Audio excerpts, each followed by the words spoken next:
Perkenalkan, nama saya Benedictus Pius Kanyan, asal kampus Universitas Widya Dharma Pontianak.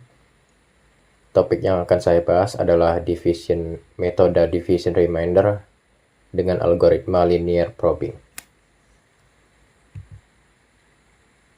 Pembahasan, pengertian division remainder, linear probing untuk menangani collision, kelebihan dan kekurangan linear probing, kemudian kesimpulan. Pengertian division remainder. Division remainder adalah salah satu teknik dalam hashing untuk menghitung indeks tempat data akan disimpan dalam tabel hash. Prosesnya adalah sebagai berikut. Yang pertama, pilih ukuran tabel hash M, biasanya angka prima untuk mengurangi kemungkinan konflik atau collision. Yang kedua, gunakan hash HK dengan rumus HK sama dengan K mod M, di mana K adalah kunci atau nilai yang akan dihash, kemudian M adalah ukuran tabel hash. Hasil dari H adalah indeks di mana data akan disimpan dalam tabel hash. Linear probing untuk menangani collision. Collision terjadi ketika dua atau lebih kunci menghasilkan indeks hash yang sama.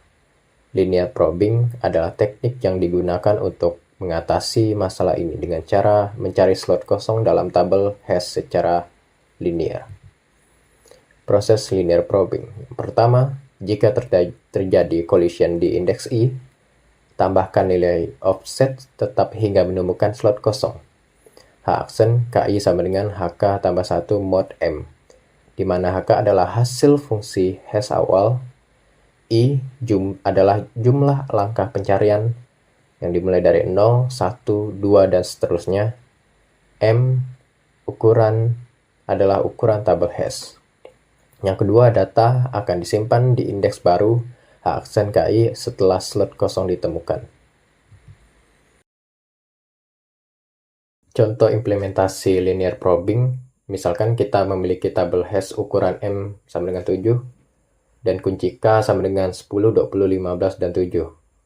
Langkah-langkahnya adalah, yang pertama, hitung indeks awal, H10 mod 7 sama dengan 3, H20 mod 7 sama dengan 6, H15 mod 7 sama dengan 1, dan H7 mod 7 sama dengan 0. Yang kedua, masukkan data tersebut. Yang pertama, 10 masukkan ke indeks 3, 20 masukkan ke indeks 6, 15 masukkan ke indeks 1, dan 7 masukkan ke indeks 0.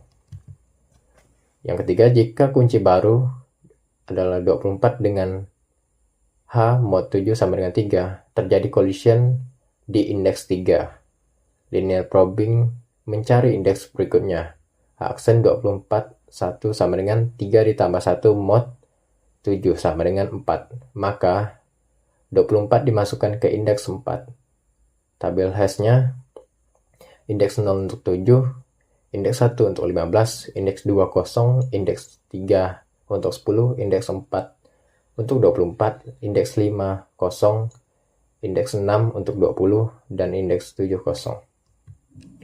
Kelebihan dan kekurangan linear probing. Kelebihan, implementasi sederhana, tidak memerlukan struktur data tambahan. Kekurangannya, dapat menyebabkan clustering primer, di mana data cenderung menumpuk di area tertentu, memperlambat proses pencarian slot kosong. Efisiensi menurun jika tabel hash mulai penuh. Kesimpulannya, metode division remainder menyediakan fungsi hash dasar untuk menghitung indeks. Sedangkan linear probing adalah salah satu cara untuk menangani collision dengan mencari slot kosong secara berurutan, meskipun efektif dalam tabel hash kecil atau tidak terlalu penuh. Clustering primer dapat menjadi tantangan sehingga perlu pengelolaan tabel hash yang efisien. Baik, itu saja yang dapat saya sampaikan. Terima kasih.